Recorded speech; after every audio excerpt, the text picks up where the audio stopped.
فايدة ان يبقى معاك حد في الأوضة. السلام عليكم عزيزي المشاهد، الأخبار كالعادة معاكم أفضل من دعب التوابل وعدل على الوصفات وأدخل الحاجات الجديدة كلها للمطبخ ولعب في الأواني وعمل كل حاجة إعجازية في المطبخ. الشيف المعجزة يعود إليكم من جديد بالبيجامة. الساعة دلوقتي 4 الفجر عشان تعرف ان الشيف المعجزة بيعود ويأتي إليك في الأوقات الصعبة والأوقات الشديدة. عايزين أكل صحي وفي نفس الوقت ننجز نفسنا عشان الدنيا ليل ومش عايزين نعمل صوت وهنعمل إزعاج على الناس النايمة. فنتصرف ازاي ونعمل ايه؟ هنعمل تونة كالعادة، لأن التونة دي هي دي المنقذ الرئيسي بتاعنا في الأوقات الصعبة دي، والتوست الأسمر معانا عشان نضمن ان احنا بناكل أكل صحي. بس هنعمل ايه النهارده عايزين المشاهد؟ هنعمل سندوتش تونه عادي جدا ولكن متغرق جبنه موتزاريلا من كل حته. فمن غير كلام كتير يلا بينا نبدا نشوف مقادير الوصفه دي. اذا عايزين المشاهد عدنا اليكم من جديد، ودي المقادير اللي احنا هنحتاجها اختصارا للوقت واختصارا كمان المكان اللي مش هيبقى في مكان اصلا على المكتب. فاحنا اللي عملناه هنا ان احنا بشرنا جزر، نص جزره وربع فلفل اخضر وفلفل الوان اللي هو الاصفر والاحمر، وقطعنا نص بصله مكعبات وحطينا عليهم ملح وفلفل فلفل اسود وكمون وقرفه واي توابل عندك في المطبخ حطها، مش هتخسر حاجه. وحطينا نقطه زيت زيتون وشوحناها على النار بالظبط 3 دقايق. هو ده اللي حصل هنا. هنحط عليهم التونه، حاولت ان انا اصفيها من الزيت قدر الامكان، هنحطها على الخضار ده كله ونسخنها معاهم بالظبط دقيقة واحدة بس. دي أول خطوة. بعد كده هيبقى جاهز عندنا الحشو خلاص. صحيح في معجون طماطم هنا، لو عايز حط، مش عايز تحط عادي، بس في معجون طماطم هنا عشان الحاجة كلها تمسك في بعضها يعني. وهنحط عليهم التونة تسخن دقيقة. هيبقى كده عندنا الحشو جاهز، وهنجهز الطبقة اللي فوق من الساندوتش بالجبنة السبريد وبالجبنة الموتزاريلا المستخبية هنا والشوكولاتة. تمام. وده التوست حبيبنا موجود معانا. ماشي الشوكة مش هترجع تاني. بس كده نحط التونة مع الخضار ونسخنهم دقيقة ونرجع تاني. اذا عزيزي المشاهد عدنا من جديد.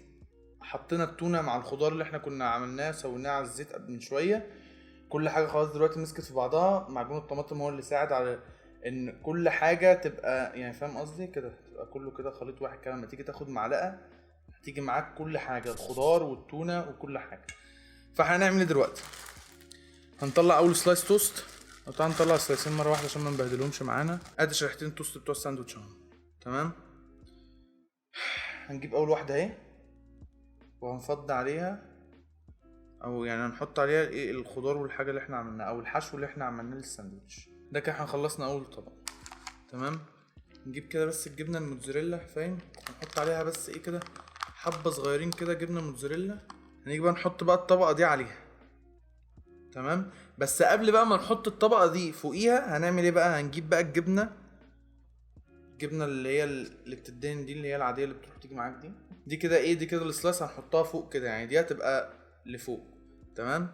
واحنا بنحط دي كده بقى هنقوم راجعين تاني حاطين جبنه موتزاريلا فوق عشان كل حاجه تبقى ملزقه وماسكه في بعضها كده. صاج بقى هنحطه في الفرن عشان الموتزاريلا اللي جوه تسيح، وهنشغل الفرن من فوق عشان يعني اتمنى ان احنا يعني يجيلنا لون ذهبي سنه بسيطه حتى من فوق، او الجبنه الموتزاريلا تسيح وهتشد بقى ويبقى شكلها حلو. بس فيلا بينا نحطها في الفرن. زودت قربها زياده عن اللزوم من النار فاتحمصت مني شويه، بس الحمد لله لحقتها. وصلنا للون الذهبي اللي احنا كنا عايزينه. جبنه الموتزاريلا ريحتها هي الغالبه دلوقتي وهي الفايحه تقريبا عشان هي اللي في الوش على طول. المهم عزيزي المشاهد حانت لحظه الحقيقه. قبل ما ندوق لازم نقطعه تقطيعه المثلثات المعروفه بتاعه التوست. عايزين نشوف بقى هل هيشد ولا لا. بسم الله. الحته دي محمصه سوري. ايوه بس من هنا بقى ايه، طريه قوي طريه قوي طريه قوي. واو عزيزي المشاهد الفيو من عندي تحفه، لازم تشوفه. حانت الآن لحظة الحقيقة عزيزي المشاهد. منظره بصراحة يجوع، منظره فظيع بصراحة، وانا مبهور يعني انا كشيف معجزة مبهور، ما بالك انت بقى شكلك ايه بصراحة. فانا متحمس جدا واتمنى جدا من كل قلبي ان هو يظبط، لان فعلا الوصفة سهلة وممكن اعملها تاني لو احتجت الساندوتش فعلا. يعني ساندوتش تقريبا ما خدش مننا 10 دقايق تقريبا بوقت تقطيع الخضار. ف بسم الله الرحمن الرحيم، يلا بينا ندوق. A few moments later. طعم التونة باين جدا، طعم الخضار تحفة، ضاف لها كتير، جبنا الموتزاريلا خلى كل حاجة تمسك في بعضها.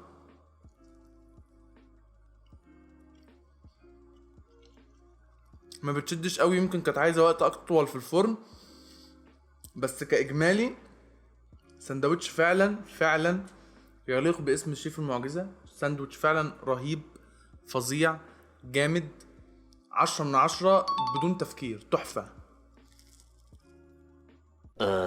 عودة من جديد عزيزي المشاهد، ساندوتش رهيب، انصحك انت تجربه. وصفات اظن ان هي سهلة، اي خضار عندك، بصل اظن موجود عند الكل، جزر موجود عند الكل، معجون طماطم لو مش عندك ممكن كاتشب عادي جدا. هتقلبهم على النار مع شويه زيت زيتون، ما عندكش فلفل حط ذره، حط زيتون، اي خضار. نص علبه تونه ما يخسرش عادي. معجون الطماطم انا شايف ان هو مهم لان هو بيدي طعم كويس جدا، ملح وفلفل واي توابل زي ما قلت لك، والدنيا هتمشي. اي توست او اي نوع عيش تاني، جبنه موتزاريلا عشان تمسك كل حاجه ببعضها. بس ما لقيتش جبنه موتزاريلا، جبنه تشيدر، حط جبنه بيضه فوق، اي حاجه هتدي الطعم وهتأدي الغرض. بس كده عزيزي المشاهد، اتمنى لك يوم جميل، اتمنى ان انت تجرب الوصفه وتقول لي رايك. اتمنى ان انتوا تورينا ابداعاتكم في المطبخ. الشيف المعجزه بيحب يعني المواهب اللي بتظهر في المطبخ دي، فاتمنى ان انتوا تشاركونا معاكم، يعني فاهمين كده.